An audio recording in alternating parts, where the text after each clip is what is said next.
Kitab 1 Samuel.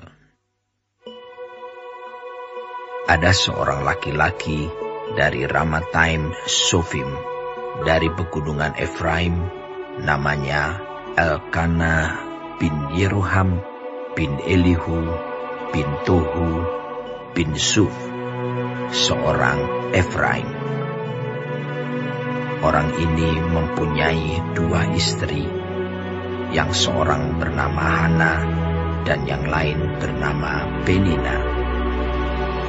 Penina mempunyai anak, tetapi Hana tidak.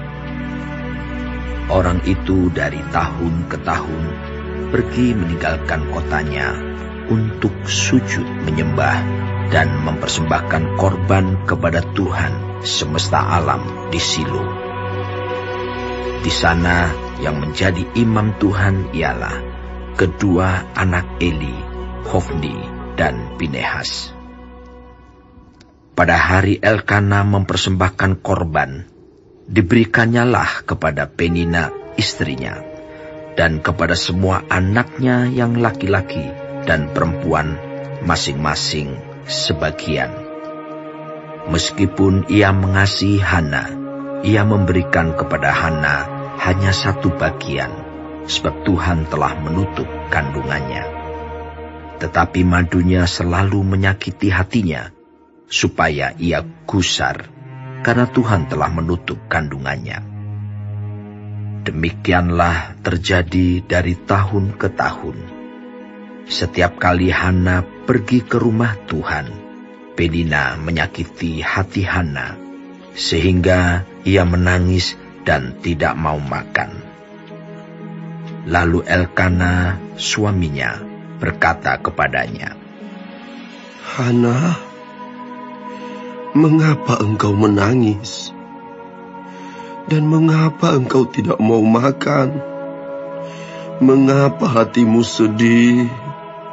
Bukankah aku lebih berharga bagimu daripada 10 anak laki-laki? Pada suatu kali, setelah mereka habis makan dan minum di Silo, berdirilah Hana, sedang Imam Eli duduk di kursi dekat tiang pintu bait suci Tuhan. Dan dengan hati pedih, ia berdoa kepada Tuhan sambil menangis terseduh-seduh. Kemudian bernazarlah ia, katanya, Tuhan semesta alam, jika sungguh-sungguh engkau memerhatikan sengsara hamba-Mu ini dan mengingat kepadaku dan tidak melupakan hamba-Mu ini, tetapi memberikan kepada hamba-Mu ini seorang anak laki-laki, maka aku akan memberikan dia kepada Tuhan untuk seumur hidupnya. Dan pisau cukur tidak akan menyentuh kepalanya.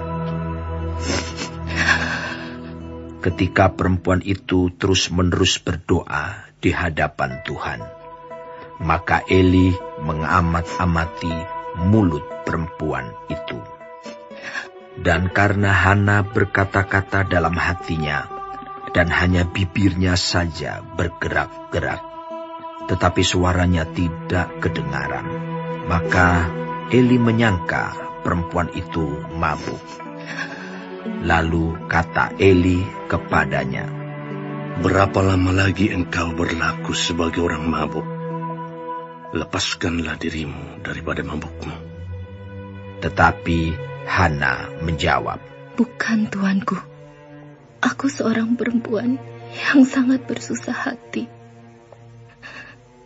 Anggur ataupun minuman yang memabukkan tidak ku minum,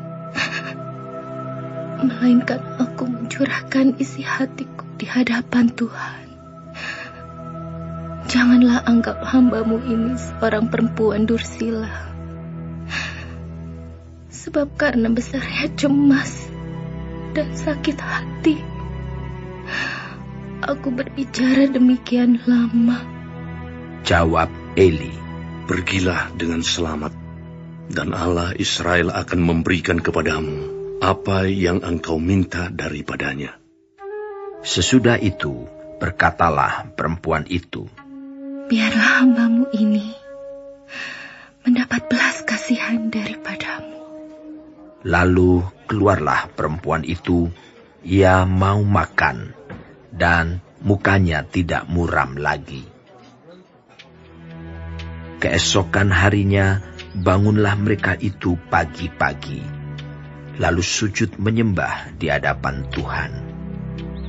Kemudian pulanglah mereka ke rumahnya di Rama.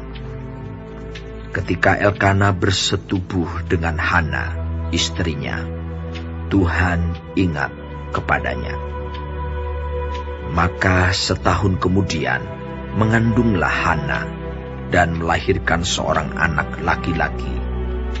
Ia menamai anak itu Samuel, sebab katanya, aku telah memintanya daripada Tuhan. Elkana laki-laki itu pergi dengan seisi rumahnya mempersembahkan korban sembelihan tahunan dan korban nasarnya kepada Tuhan. Tetapi Hana tidak ikut pergi, sebab katanya kepada suaminya, nanti apabila anak itu cerai susu, aku akan mengantarkan dia, maka ia akan menghadap ke hadirat Tuhan dan tinggal di sana seumur hidupnya. Kemudian Elkana, suaminya itu, berkata kepadanya, perbuatlah apa yang kau pandang baik. Tinggallah sampai engkau menyapi dia. Hanya Tuhan kiranya menepati janjinya. Jadi tinggallah perempuan itu dan menyusui anaknya sampai disapihnya. Setelah perempuan itu menyapih anaknya, dibawanyalah dia dengan seekor lembu jantan yang berumur 3 tahun, 1 epa tepung dan sebuyung anggur. Lalu diantarkannya ke dalam rumah Tuhan di Silo. Waktu itu masih kecil betul kanak-kanak itu. Setelah mereka menyembelih lembu, mereka mengantarkan kanak-kanak itu kepada Eli. Lalu kata perempuan itu, mohon bicara tuanku. Demi tuanku hidup, akulah perempuan yang dahulu berdiri di sini, dekat tuanku, untuk berdoa kepada Tuhan.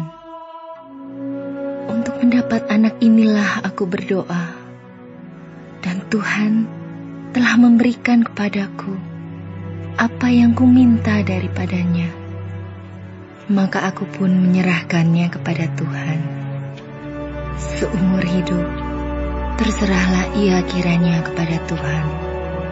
Lalu sujudlah mereka di sana, menyembah kepada Tuhan.